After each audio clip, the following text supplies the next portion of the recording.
A fierce thunderstorm rolled through town one evening, pounding the streets of Brightwich with unrelenting rain and merciless winds. The usually serene cobblestone paths were submerged by water that rushed like a strong current down the main street, scattering debris and testing the resolve of every building in its wake. The old library, perched confidently at the center of town, stood tall for most of the night, its grand oak doors sealed tight as the storm lashed against them. For over a century, the library had survived smaller storms, endured the creeping forces of time, and become the steadfast heart of Brightwich. Residents who walked by it every day felt a sense of comfort in its solid presence. But this night was different. As the relentless downpour kept battering its worn roof, torrents of water leaked into the reading rooms. A sudden gust of wind ripped through the centuries-old window panes, shattering glass all across the internal core. Shelves toppled, sending books tumbling to the floor, their pages soaking up water from the flooded carpets. In the deep darkness of that stormy night, it seemed as though precious stories were left drowning. With each bright flash of lightning, the library's spine bent further under the weight of the raging weather. By morning, the once majestic building stood battered and bruised. Its main archway collapsed, and the front entrance filled with broken beams and soaked stone. The library that had once carried generations of knowledge bore the scar of a storm that refused to show mercy. When the sun finally emerged the next morning, the townspeople ventured onto the streets to assess the damage. Trees were uprooted, roofs torn from houses, and fences lay flat against the soggy ground. But the center of attention quickly became the library. Families made their way there slowly, sifting through the debris left behind. Children gaped in silence, their tiny hands holding tight to parents. Hardly anyone could speak. Some knelt to gather scattered pages dripping with rainwater from the sodden lawn. Others fiddled helplessly with the battered doors that refused to open any farther, parted just enough to reveal the devastation within. It wasn't long before Rowan, the town's beloved librarian, emerged from around the far side of the library. His usually calm expression was replaced with a grim understanding of the challenge they now faced. He looked at the wreckage, holding a lantern in his hand to see what remained in the dim interior. People crowded around him, offering comfort and anxious questions. "Will we be able to save it?" asked a teenage girl with eyes full of worry. "I can't imagine Brightwich without it," another older gentleman murmured. Rowan took a measured breath, recalling the countless hours he had spent inside these walls, dusting shelves, helping children pick out their first novels, and guiding adults in their research projects. He nodded with conviction. "We must," he whispered, his voice carrying a resolute certainty despite the rubble at his feet. "For the good of our town, we can't let our library die." Volunteers poured in the next day, united by the library's importance in their lives and in the future of Brightwich. Some were retirees who had once taught at the local school. Others were high school students eager to assist in any capacity. Parents arrived with children in tow, each offering what support they could.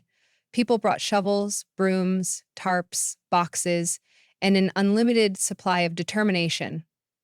Rowan stood at the front steps, greeting each new arrival with a shaky smile. The devastation remained apparent, but the waves of people ready to help eased the weight of despair. Slowly, they formed a plan. First, the library needed to be cleared of debris, scattered shelves, fallen rafters, shards of glass, and waterlogged furniture. With teamwork, a chain of men and women carefully carried out beams that threatened to collapse the hallway. Teenagers worked in groups, carefully picking up damaged books and placing them on drying tables set up under temporary tarps outside. Young children, armed with sponges and rags, joined in, sopping up pooling water and discarding broken glass into buckets. Amid these flurries of activity, supportive chatter rose. Families that had only exchanged greetings on the sidewalk were suddenly coordinating with each other, lifting waterlogged boxes or ferrying precious books to safety. There was a sense that this operation was more than a rescue of a building. It was a communal rescue of countless stories and memories that shaped generations. During one of these long cleanup afternoons, a modest discovery sparked renewed hope. Faye, a local school teacher, rummaged through a soaked cardboard box near the children's reading corner and found an old cloth-bound journal, untouched by water. At first, she assumed it was just another damaged book, but when she carefully opened it, she discovered snippets of the town's history recorded in graceful, looping handwriting.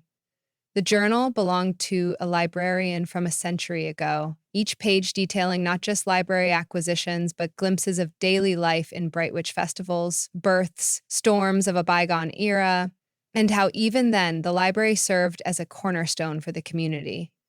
Every evening, when volunteers gathered for a quick meal to refuel, Faye read out an entry. They learned that their predecessors had survived a great hurricane almost 70 years prior, and the library then had suffered roof damage. Yet the people had rallied together to rebuild quickly. Hearing those words from the past reminded them their efforts were neither new nor insurmountable. The knowledge that their ancestors had done this before steeled their resolve. It also made them feel like part of something bigger, a long line of citizens who recognized that a library was far more than walls and books. It was a keeper of stories, a vault of shared identity. Heard about Brightwitch's battle to save its library spread. Nearby towns, some that had previously viewed Brightwitch in a competitive light, especially during county fairs or football games, sent messages of support. Truckloads of donated books arrived from neighboring historical societies, schools, and even private collectors who wished to see the library's shelves full again. A local philanthropist offered to match every dollar the Brightwitch community raised. Suddenly, what had started as neighbors helping neighbors took on a broader scope. Knowledge that had once been scattered was now making its way back into the battered building. Amid these waves of generosity, a grand debate arose about preserving the old library's architecture versus modernizing it. Some argued that the building needed to be upgraded with stronger storm-resistant materials, better technology, and new features to keep pace with changing times.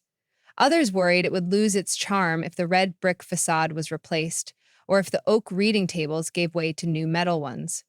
Rowan, steadfast as ever, mediated the discussions. He believed there was a way to honor the building's original identity while ensuring its survival for future generations. If anything, the library's mission was to adapt to the learning needs of its patrons. In the spirit of compromise, everyone agreed on a balanced approach. They would shore up the old walls with better supports, keep as much of the interior's original design as possible, and equip the library with modern resources like computers and a digital catalog to ensure that knowledge in all forms found a home within these walls. Weeks turned into months of intense labor. The first major hurdle was repairing the collapsed front entrance. Skilled carpenters volunteered to rebuild the fallen arches, crafting them with the same flourish as the original designs. They worked long hours, layering stone upon stone and shaping new support beams. On weekends, local musicians played uplifting tunes outside on the lawn to keep spirits high, while volunteers trod carefully amid sawdust, wheelbarrows, and piled bricks. Inside, entire sections were closed off to allow for roof repairs.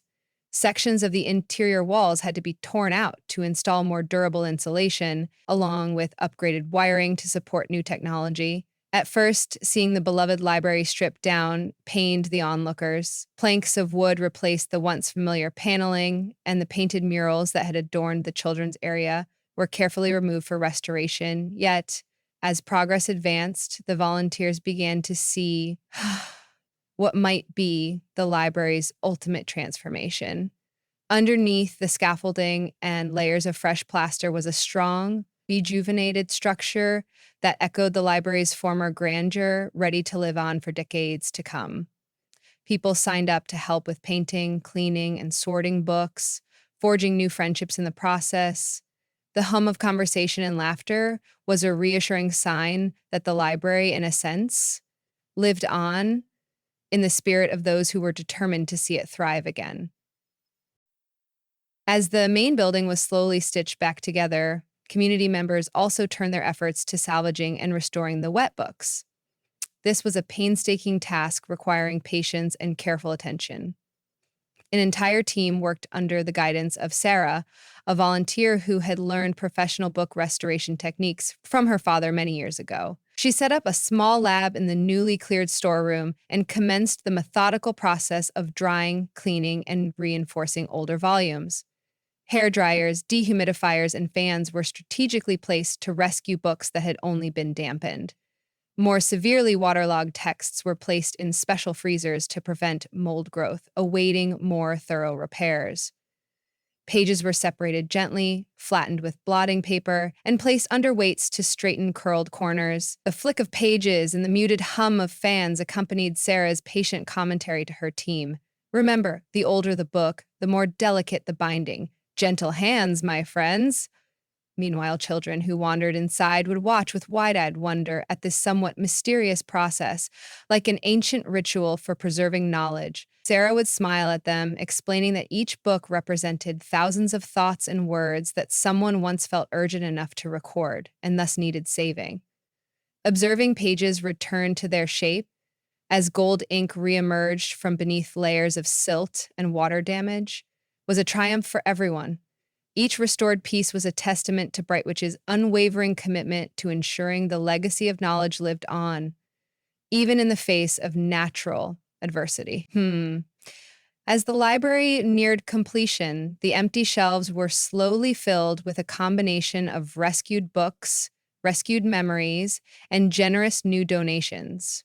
Some local history volumes returned to their rightful places, while newly arrived books on science, art, and technology brought a fresh wind of curiosity into the library's expanded collection. A plasterer, whose father had painted the children's murals decades ago, painstakingly reinstalled the bright, whimsical scenes depicting dragons, princesses, animals, reading along with children, and a starry sky overhead. The library was simultaneously old and new, balancing heritage with modern offerings. One special corner of the library took shape near a large stained glass window. This window, once shattered by the storm, had been expertly pieced together with augmented panels. It now depicted a tree whose branches extended out into a kaleidoscope of color. In a gesture of homage to the past, the trunk of the tree was adorned with small symbols representing the stories of Brightwitch's ancestors.